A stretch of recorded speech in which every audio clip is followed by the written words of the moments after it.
In this video, I'll be showing you how you can add any image on a certain object inside Photopea. In this case, I'm going to be doing it on a shirt. So just paste in your image. I want to do a smiley face, but before you resize it, go to your image layer, right click, and press convert to smart object.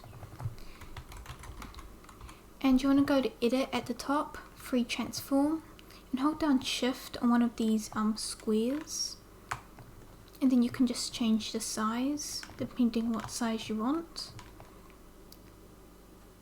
And once you're done with changing the position, you can just press this tick mark at the top.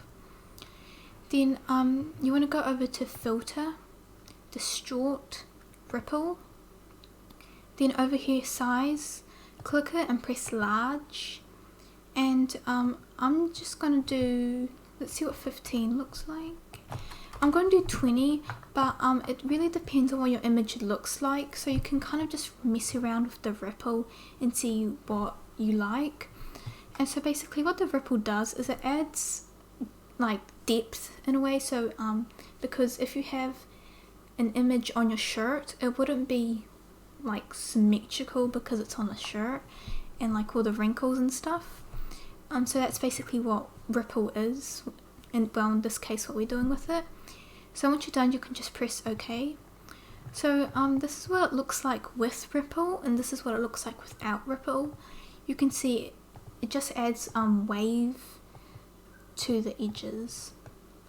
So now you want to go to filter, liquify, and you want to check this background like that, zoom in, and I'll put a picture what I mean on the screen, but on the left bracket it changes your brush to smaller, then on the right bracket it makes your brush bigger. So just zoom in and make sure it's on the smudge tool, which is the first tool, and you just want to kind of push wherever these wrinkles are on your shirt. You just want to push your image up like that. You don't want to do it too much because it might look a bit weird, but it just helps it look more realistic. So just something like that, and press OK.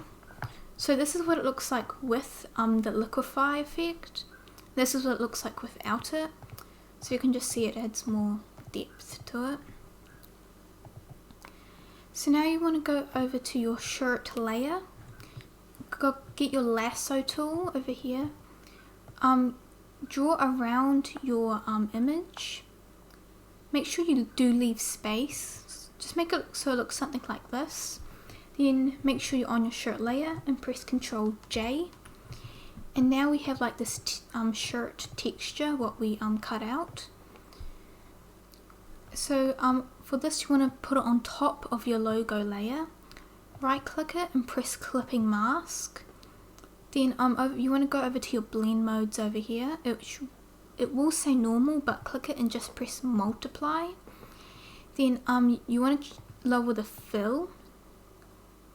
I'm just going to do 31, but you can just like make it number smaller or bigger. It just depends on what your image is and what surface you're doing on, but you can just mess around with it. And also you don't have to do multiply. You can mess around with the blending options, but the three I recommend is multiply, hard light, or soft light. So if, I'll just show you. For example, if you click hard light, you can just mess around with the options like this, and then if you click soft light, it's basically the softer version of hard light, so like that.